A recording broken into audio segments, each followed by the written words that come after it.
When's the last time you wanted to buy something, but the way it was being sold to you turned you off? Hmm. I would say 3 days ago.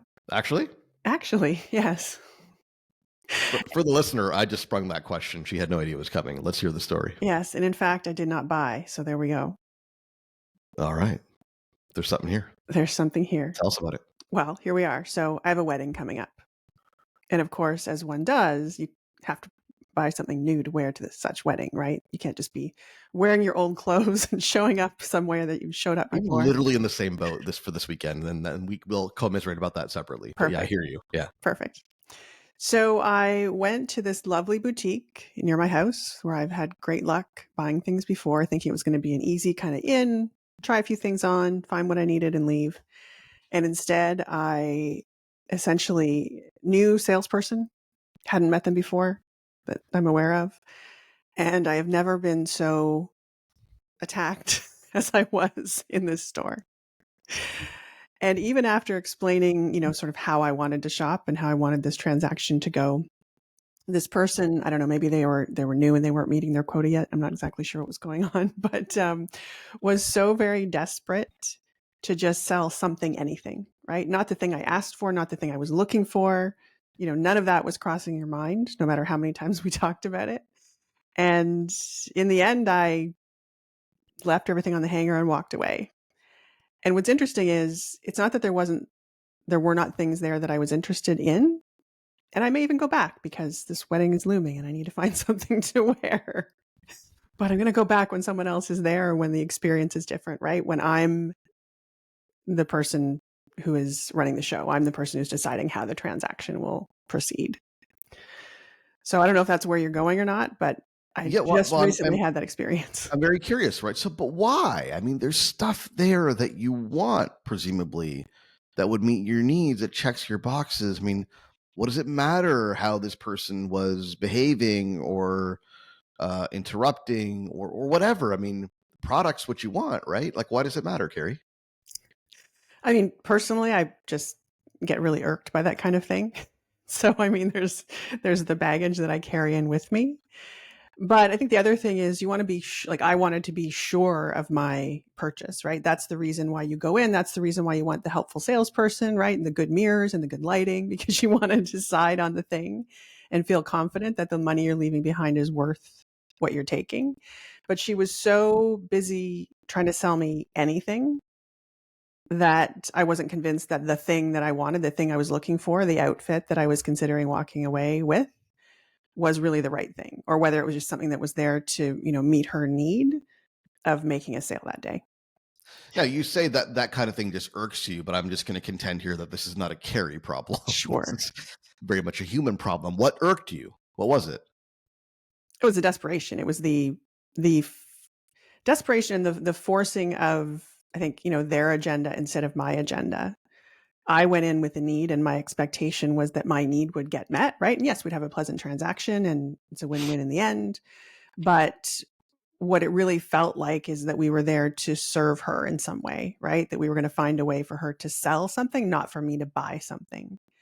Yeah. And that really felt like the difference. I wanted to buy something. I still want to buy something. But that's not what we ended up doing. It became more about, her having me walk away with anything. Yeah, it's like whose agenda wins here? Yeah. Like you clearly, you, the salesperson, clearly have an agenda to sell something.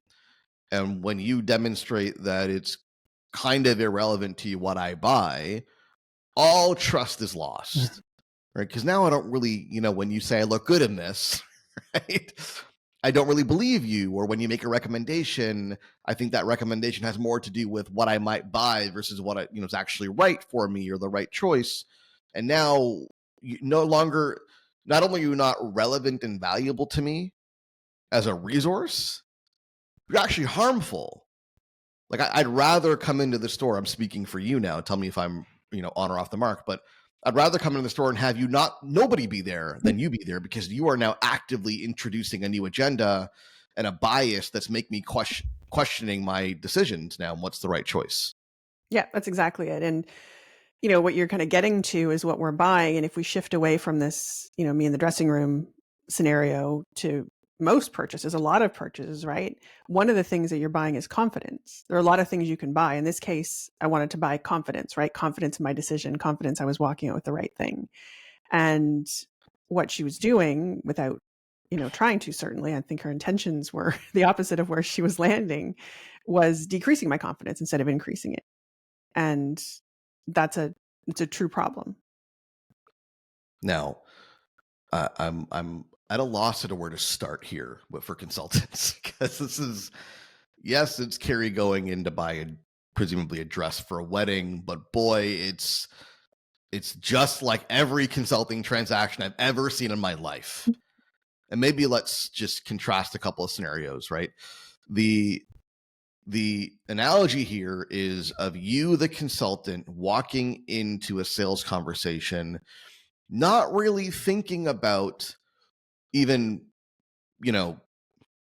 outwardly, even in terms of your questions, like not really considering or being concerned about what's best for the client, what they want, what they're looking to achieve, what their agenda is, and entirely being focused on the deal and the transaction. How do I close this?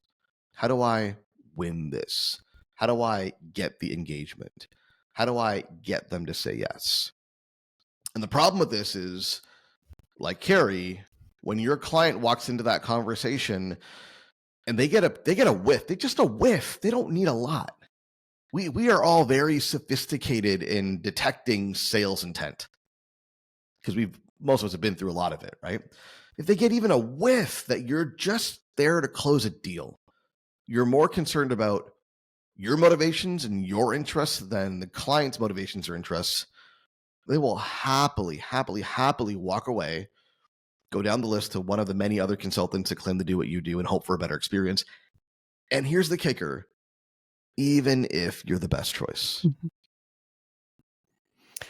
Yeah, and I think too, there's something else that's happening that's related, but a little bit different, which is what we're talking about are more complex relational sales, right? We're talking about you working with someone for an extended period of time, or doing a job, or doing some work for them that truly kind of feeds what's at the heart of their organization. Like it's an important decision to make, and it's complex. You're not just selling someone a burger.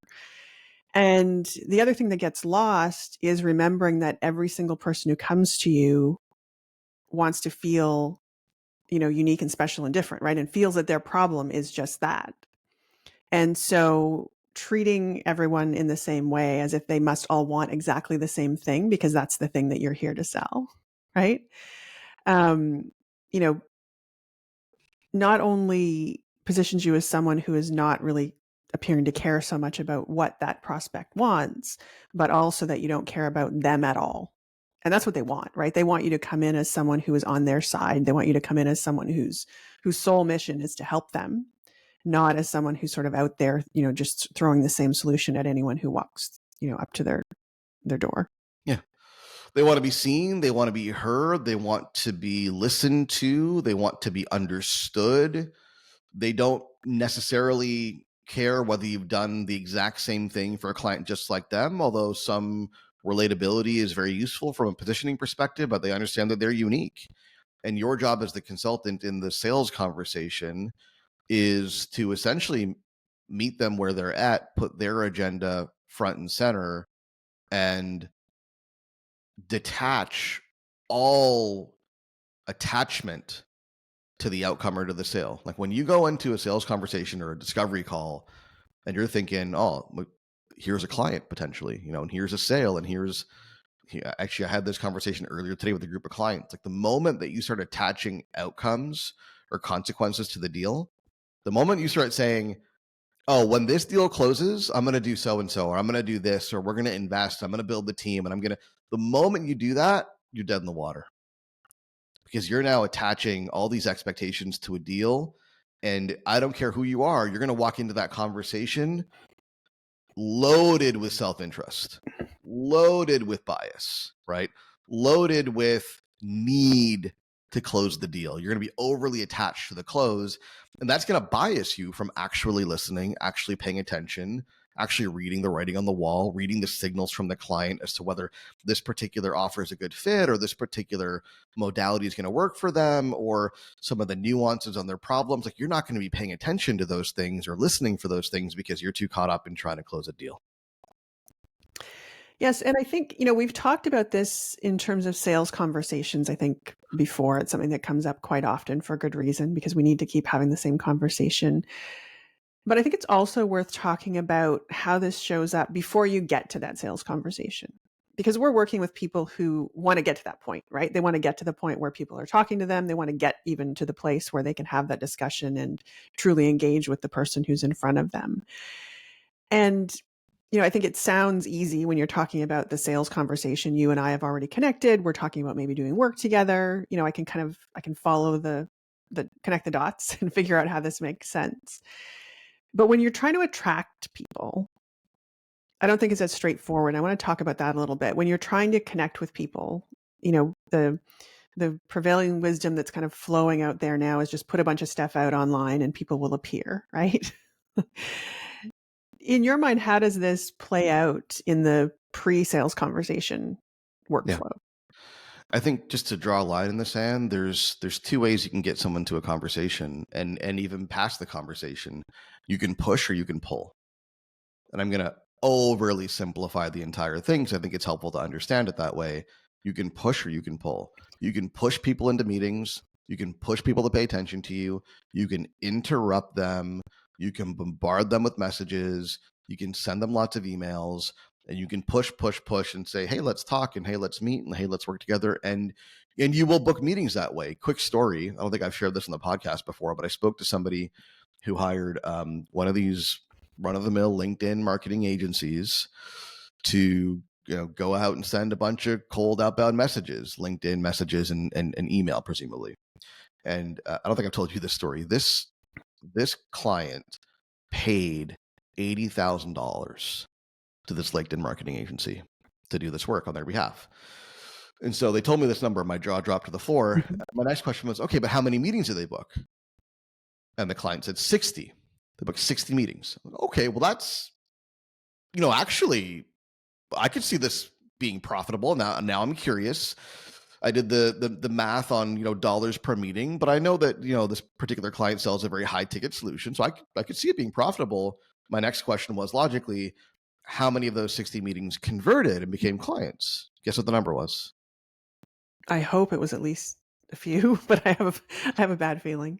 Yeah, the hope, I would hope the same, right? The truth was zero. No closes, but it's much worse than that. Much, because if it was zero closes, you might argue, well, it's the salesperson, it's the consultant. They couldn't take a call. They can't do discovery. Maybe there's something, tactically wrong with the way they're executing on the conversation, right? But what this client told me was the way people showed up to those calls, it felt like they were doing him a favor. Like they were kind of forced into it. They eventually caved to the barrage of messages they were receiving and finally said, and there might have even been some incentive, like we'll buy you a gift card or something. I'm not sure, to be honest, about that part. But whatever they did, it was just overwhelming and pushing people into a corner so they say yes. And then when people did get on a call, because it's on their calendar and they probably forgot what it was, the attitude and the sentiment was kind of like, what is this? Who are you? Like, why are we here? Right. And so I just think that story is a good example of push marketing and sales tactics gone wrong. Like, yeah, if you're good at pushing, some people are very good at persuasion, right?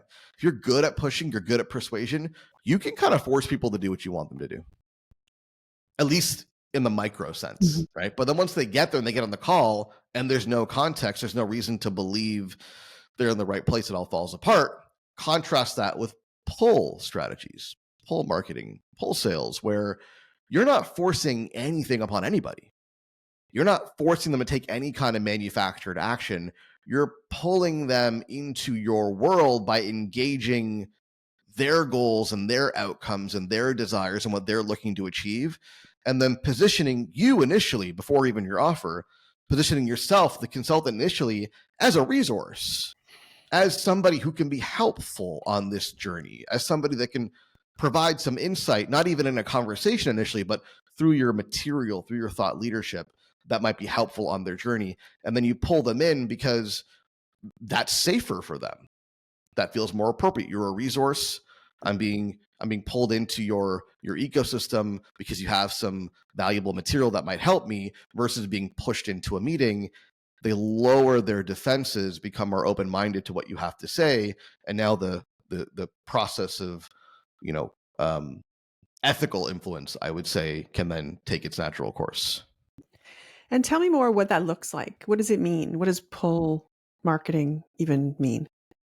So practically what it means is getting really clear about the outcomes and the results and the desires of your market, and being really clear with your market in your messaging about how you can help them get to those outcomes and those desires. And when you do that well, like, you don't have to push, right? Like, we know, for example, that what does our market want? They want pipeline, they want more revenue, they want more clients, they want to build profitable consulting businesses, they want to build teams in some cases, some of them want to build firms. They want all these things. We know they want these things. I don't need to push people or convince people to want, they want these things. We've proven that out. Now, my job from a pull perspective is, how can I facilitate for them a path? How can I say smart, useful things on this podcast or on LinkedIn or wherever about that path that they're on, those goals that they have, those desires they want to achieve? How can I say smart, meaningful things about that to position myself as an expert they might want to pay attention to? And then at some point, I might have an opportunity. Actually, I've got an opportunity. I've got a workshop coming up tomorrow, right? Powerpositioningworkshop.com, where you can then get some more tangible, granular advice about getting the thing that you want. And then once you're there, so it's about facilitating. There's this notion of no one likes being sold to, but everyone loves to buy. So what happened to you, Carrie, is you got sold to. And being sold to turned you off for many reasons, which you articulated previously. But you're still looking for the dress, right? Like, you want to buy, you love to buy, you fundamentally enjoy the experience as long as it is structured the right way and you feel supported. And so, in our business, for example, we give people opportunities to engage with our material. We give them opportunities to level up their thinking and to acquire new information and new knowledge that can help them achieve their goals. And there are many others who claim to do similar things as us that force that down people's throats and force people to do certain things, and are very pushy and aggressive in their tactical approaches, and they tend to turn a lot of good people off.